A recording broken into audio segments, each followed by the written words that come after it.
obaka mujiddeyo kiri ekituufu kye tubadde tugamba nti abantu abakuliranye ensolima kajjeeyo kiri abantu abakuba nti security alert nti oyina abalabe bangi. Yagambye ba MP nti tugenda ku lugenda kuba lw'Embaale ennaku z'omwezi nga 25 gye tugenda ogenda tulina nupo activities zetugendako naye temwogera era n'abakuutira bulungi ne bakiraga nti bakitegedde nkiddamu n'abakuutira n'abagamba nti temwogera. Ekiro kyonna ekyo kye yabagambye okuva from nupo intelligence Mbale yonna Mbale city police and red top maje basuze basazeeko ne bakola deployment tukiyita deployment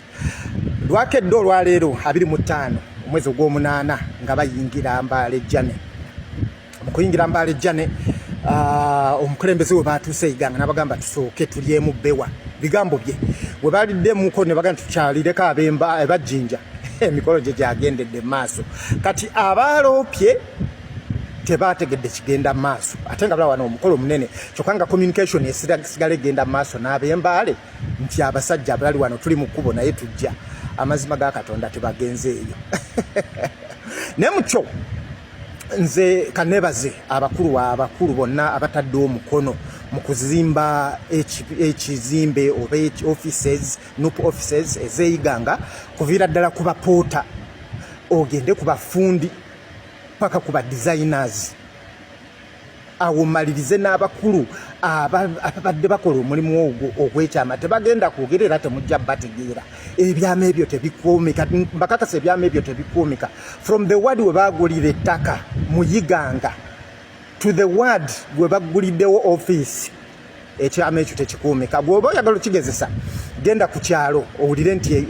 waliwo yaguze poloti buli omu abaguze yaani yagigula ye watandikewo construction bateekewo omusingi ani yaguzeewo ng'aleesa amaanyi yaani oyo naye tebibaddeewo era tewali yategedde paka ku inauguration oba paka we baguddewo offices ezo ezeeyiganga oba ekitebe ekikulu ekigenda okwasaganya ensonga za nupo mu eastern region. So ono omusajja ali organized kyengenda okugamba Kyagulanyi ali organized jajja tubadde mbabana bakaddeidei ba NRM babadde bali mu kusaba accountability simanyi muli eno mukuli mu fundraising omwana w'omukulu ali mu kwanjula muzungu centers malidde mu abasiru kakati njagala mubeeko kye mwogera ate kati sente zeyazimbisiza ekitebe zavudde wa era mukakasa nti zavudde mu sente za fundraising. So abakubye goolo buli side nafa abamu atwadde ka surprise nze omusajja ono nze amazima ga Katonda siina kye mubanja atukubyeko surprise office tewali n'omu abadde atusuubira naye kikyoyigamu Kyagulanyi ebintu byakola byonna bya buwangaazi era ebintu byakola akulaga nti alina essuubi nti ekintu kyazimba kigenda kugwa simanyi oba okitegeera abasajja aba opposition ababaddewo emyaka ena tewali yali akoze kintu ekyo era tebali kikola lwaki gwe teweezimbamu essuubi nti kino ekintu tugenda kukimaliriza lwaki tolyezimbamu gwe wekaweka ng'omuntu gw'oyagala gw'owagira akuzimba akulaga nti waliwo essuubi era byakola biri permanent gwe lwaki teweezimbamu essuubi nti kino ekintu tetugenda kubanga tuneneŋŋana nga twekubanga bakomuredi oba nga twerwana tuwangule kina kubanga tussa ekintu kimu twogera ekintu kimu nti Bobby ye next president akasembayo mwe mwenna tubasaba abaliraanye abali okumpi ne Kyagulanyi sentamu tubasaba mutukuumire ng'akati k'ekibiri tukubanga abantu babi abalabe bangi ate bamwetaaga nga mufu essaawa yonna akalulu mu campaign tukakasa kijja kuba kizibu kubanga the masses mubeeramu omulabe ne omulabe wagirira waki akwate mundu ndooza mwabirabanga ebifaananyi byatambulanga ababeeranga ne pisto nga kyangu okumulaba naye ekizibu okutegeera wano nga tetunayingira mu campaigns awo kizibu nnyo. So abaliraanye omukulembeze tubasaba busabi mu mutuwere protection ke kati kafa ak'ekibiriiti omukulembeze addako omwagala w'abangi Robert Kyagulanyi Ssentamu 2026 mumulabiranga ddala nga tuvuddekeyo munnange ne bakuleetera ensonga lwaki oluusi abasajja baffe bano bambala uniform njogera ku poliisi bonna twala tugende lwaki beeyisa muneeyisa eyo gye beeyisaamu nti munnange ebizibu bingi bye balina ate bino byali byogerwa omuntu eyakirimu yali commissioner of police. Bakwanalizingira olabe. We have about 80% of police officers nga tebalina na kyakulya awaka naye nga ali ku mulimu. Ali ku mulimu. Omwana we tagenze ku ssomero ali ku mulimu. Mukyala we ali lubuto tamanyina wakujja ssente naye ali ku gaadi. Ayina minisita gundi ne gundi ali ku nyumba ya gundi ne gundi. Oba akola kino na kino oba ali ku counter akola emirimu gya counter. Nze ndowooza I need to be convinced if there are many people who are more patriotic than people in these security services. Sikyogedderwa kuba waliwo kamera eno naye nze nabeera nabo. Nze nabeera obalaba. They really have concerns, but they are working. Naye omuntu omu nga bwemugamba ennyanya embi olunyanya lumu lusobola okukola ki? Okubuuza ekisero. Abaganda temugamba tomuli amamba aweeroganya ekika kyonna. So abo nabo mwebali tosobola kubeera ne force y'abantu almost 4,000 nga toyina abo nga tobayina abayingira okutuukiriza ebyabwe bo ng'abantu. Nkakuddiremu oli abaganda beffe babonaabona abakola mu CMI ba indigenous, abakola mu ISO ba indigenous tebatwala further training obasasula misaala gyabwe. Ekiri mu polisi kitokota si kisaanikire tebalina misaala. Omusajja ge 80% kati 20% bagamba noogo 20% bebo basula bulungi balya bulungi omusala gwe bagufuna ate bali ku mayinja batambudde eggwanga lyonna ebitundu 80 ku buli 100 baganda baffe. Nkakoddiremu. We have about 80% of police officers nga tebalina na kyakulya awaka naye nga ali ku mulimu. Ali ku mulimu. Omwana we tagenze ku ssomero ali ku mulimu. Mukyala we ali lubuto tamanyina wakujja ssente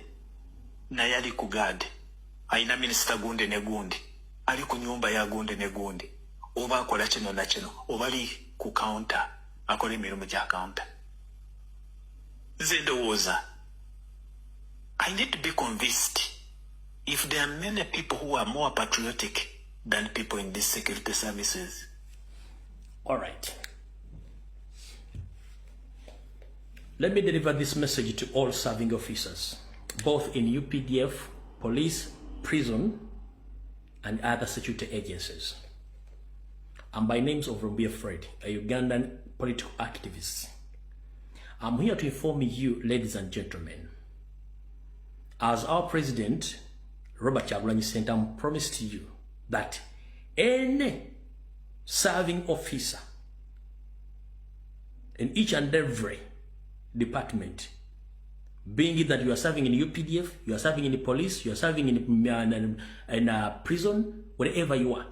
he promised you that he is going to pay you 1 million per month, including allowances, and the money is there. The people whom you got right now, they are fucking rich because they lob your money. They steal taxpayers' money. But you are serving the country in a very painful way, whereby your children, they don't go to school, you don't eat, you sleep badly, but you hold guns. Many Ugandans are suffering right now because they had a hope in you that one time you will join them in this struggle, but you still asleep. Please, we are the Ugandans and we are the taxpayers' money. We encourage you to join the struggle wherever you are because the money is there. Ask yourself, where does the taxpayers' money goes? Our taxpayers' money, which is supposed to serve you, is used in Somalia to fight personal wars. That money is taken to South Sudan for personal gains. That money is taken to Congo for personal gains. That money is taken to Rwanda for personal gains. But you are there, sleeping tents. Ask yourself, will your children be competitive? Mukitegedde amazima go gali nti ebintu si birungi. Embeera abantu bano mwe bakolera oba olyawo eyinza okuba nga yeevaako kubanga abasajja bano bakambwe. Oluusi nga bakola bye bakola n'obukambwe bwennyini obwo bwe balina bikola lwakwekyawa kubanga nabo baba tebalina kiddako nga bibasobedde ewaka ovuddeyo teri kiriyo, tolina ssuubi, balwadde, bintu bingi nnyo ng'omanya ebigenda mu maaso mu bulamu bwa bulijjo. Atuvuddeko etudde ku nsonga za Honorable Rebecca Litwala Kadaga. Jjukira yesterday Oweekitiibwa His Excellency Robert Kyagulanyi Ssentamu yayogeddeko ku Litwala Kadaga n'amugamba nti munnange nze mweyitira ssenga wange nti yo tebakwagala bakukozesa ne bamala kati tebalina kye bakwagaza nti munnange eddeeni ewaffe kaakati ono agambye nti tuwulire ye mu bigambo bye kiki kyagamba. Bobi Wine tayinza kukwata Kadaga n'amuteeka mu NUP ng'agobyemu bampuuga.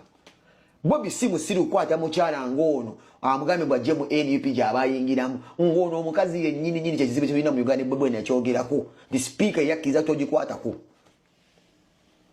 Aleeta ono omulwadde mu NUP tulina olwene Simon Malende kikye mutegeeza NUP ebeera kirefuuse kiruddu. Ali mu museketerera buseketerezi Bobi politics yo bwatyo bwalwa atayinza muno mwesembereza ono kyekizibu wakyo Uganda kye tulina ono yenna nnyini bizibu ono yatuleetera ebizibu ono. Kati abisana na Anita Amongo. Ebya Anita Amongo byadda muno vva muno. Byadda muno kola ki? Era Anita Amongo mwamulabye bamuyisizza okubanga ina kyali mu kwadressinga yayise wa Museveni ng'akubye oluwuzi Shakira lwakuba mu state kya yero. Era musaba yabadde nga atuneyo bwadde bamuwa akatambala asimule entuuyo. Gadi malabe gadi nga Museveni akatambala asimule entuuyo. Ngagamba boss Toyota eritako lya magogo totunulayo ozowulidde agambye tasobola kikola nti okumukkiriza nti avudde eri ajoininge wano kisoboka mu politics buli kimu kiri possible mu politics buli kimu kiri possible so tomanya munnange one day one time ate wasalawo mulowooza bamugaana bino byabufuzi ebijja ne bigenda era bimala ne biggwako. Tuvuddeyo munnange waliwo katambi kali wano naye nga kannaku bakugambye katambuze katuuke ku buli omu gye kikwatako era gwali eyo kivuge wekabanga kakwatako gwe ndowooza message ogiwulize ogiggyemu. News buli alaba video eno gitambuze taate tuke ku buli gwe kikwatako. Video eno ngitaginzeemu DPP ngitaginzeemu Chief Justice navayo ne mbagamba mbuno tulina omugagga wano gwe bayita Walugembe Daniel Mulangira mbu pasta yavayo ayagala kutwala ttaka lya Katanga. Omugagga ono akozesa kooti nga wookiwulira kooti kati unavayo ne mbagamba nti waliwo omusajja gwe twakajja mu kkomera omutuuze waffe wano gwe bayita Kigozi Richard aka RK.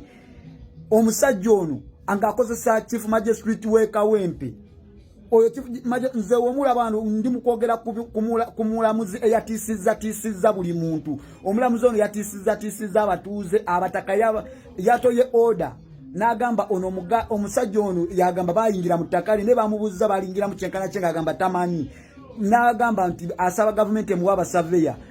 oyalese abasaveya ku basaveya yalese abantu babeera nabo bulijjo mu kkooti. Naye ekyasinze okwewuunyisa omulamuzi yaganye buli muntu yagambe tetutegeeza ku makerere nannyini ttaka tetugitegeezaako abataka bonna yabaganye LCs zonna yaziganye total yagambe temukkiriza kubiyingiramu yadde okubaawo era yagambe tagenda kukozesa polisi y'Ekawempe agenda kudeployinga polisi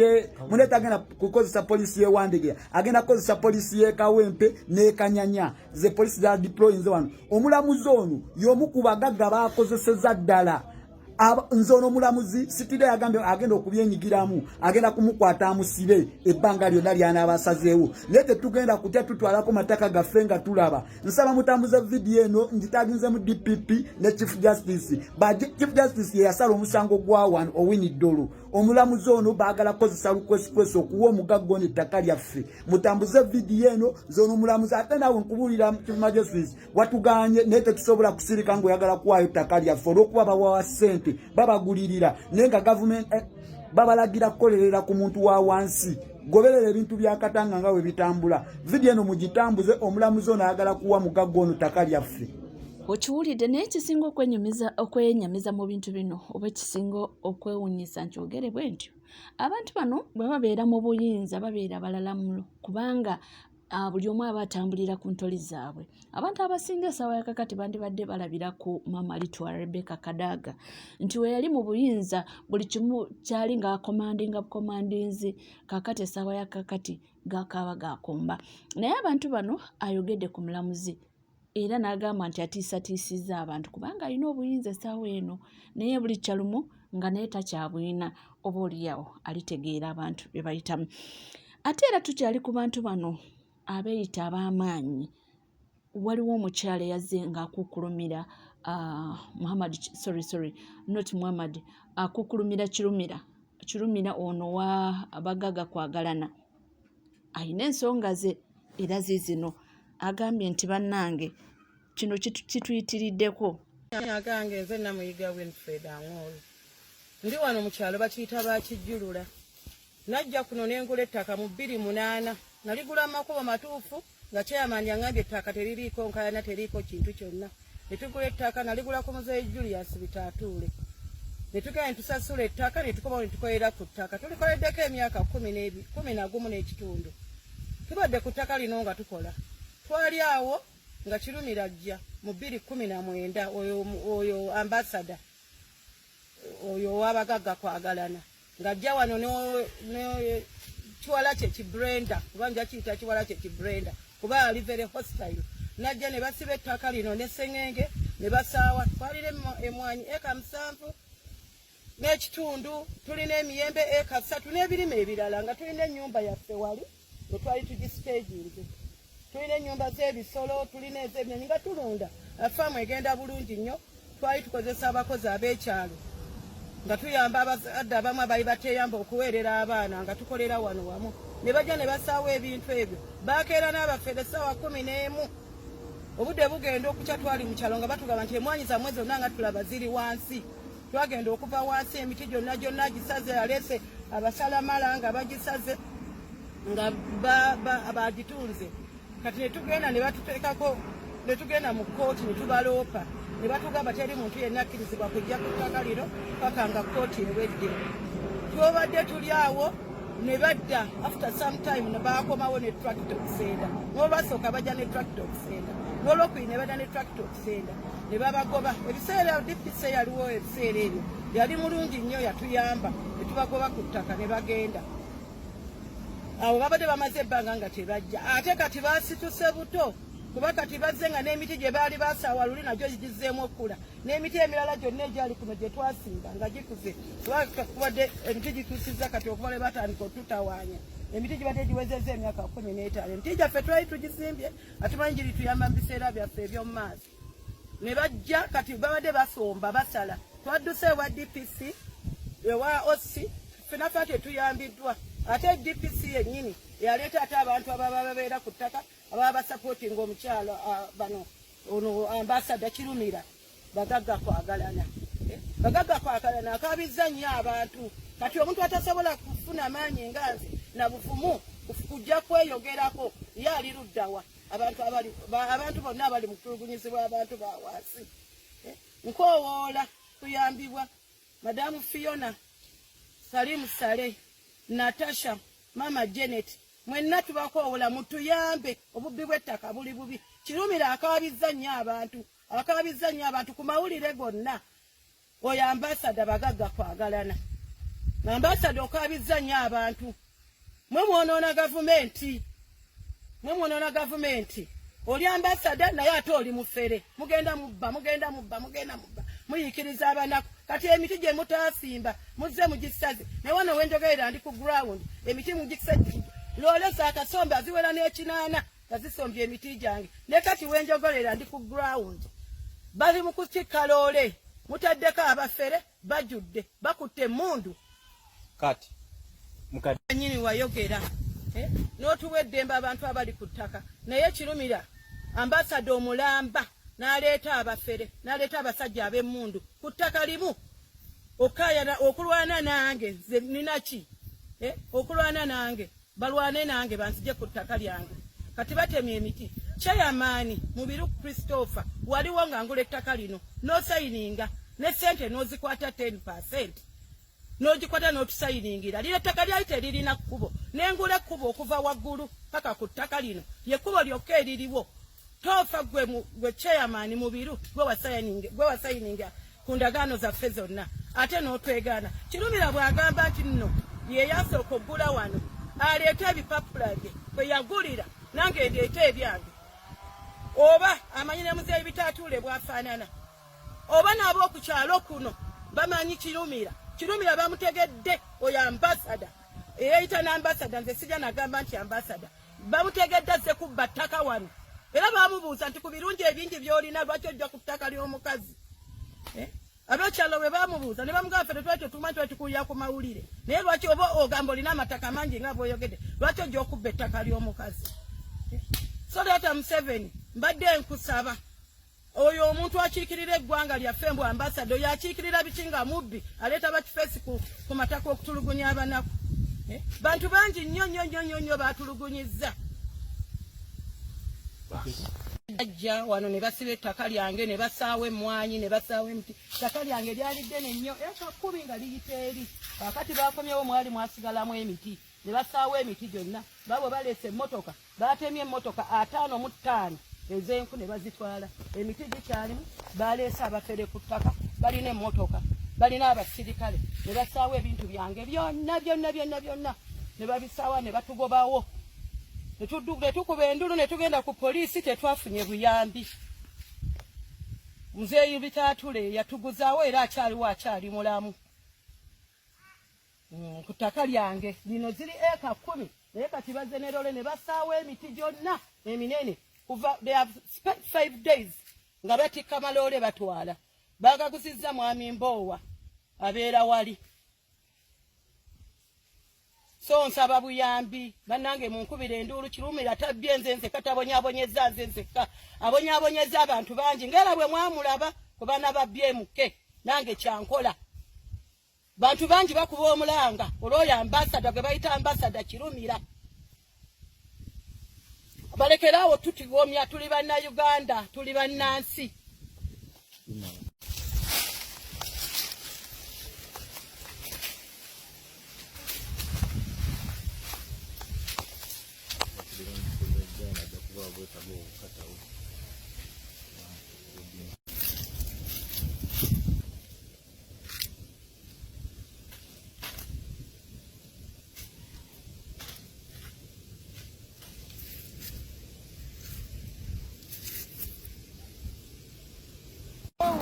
omuntu n'otandika ambasada omulamba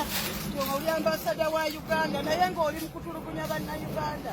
kati otukiikiriramu ki eyo gy'oli bw'otulugunyiza ffe bannansi naye ate olwo abo b'osanga eyo mawanga gy'otamanyi ogenda bayisoota era mwe mutwaza ne gavumenti kubanga ogenda eyo n'otandika n'okutwaza gavumenti okiwudde kuba olina agayisa gaagali gojje wano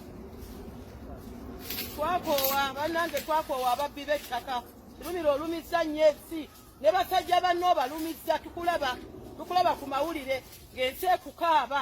Kirumira ensi ekukaabye n'ekyo kiwala kyo kibrenda kyewayigiriza obufere omukazi n'obeera omufere bw'otyo temulina baana temulina bazzukulu kiki lwaki mutulugunya bannansi bwe mutyo nsonga z'amataka naye omugagga Kirumira ono kubanga waliwo juzi wano waliwo omuwala eyavaayo n'agamba nti taata we yafa era taata we yali mu bagagga kwagalana era taata we yali mukwano gwa mugagga Kirumira ono omuwala oyo yavaayo n'agamba nti munnange nti Lumbuye yatugambanga nti yo Kirumira ali mu lukwe agala kutwala bintu bya taata waffe nga tuwakana nti naye kati byonna byayogeranga bituukiridde so ono omugagga Kirumira ono abantu bamukaabye nnyo naye nga w'obiwulidde anti essaawa yakati be balina ssente be bakuba amasimu bakoza order from above ate munnange omunaku anaalagawa oli ku NCK TV teweerabira kubanga osubscribinga ringing that notification bell, sharing, liking, ebisigadde byonna byonna butereeva mawulire nja kubanga nga kuwa era nja wonna wooli wonna w'osinzidde nkugamba kimu nti teweerabira omulama guli gumu gwokka protest vote tuula butuzikalira nnyo era ebisigadde ojja kubanga obifuna sigala naffe tova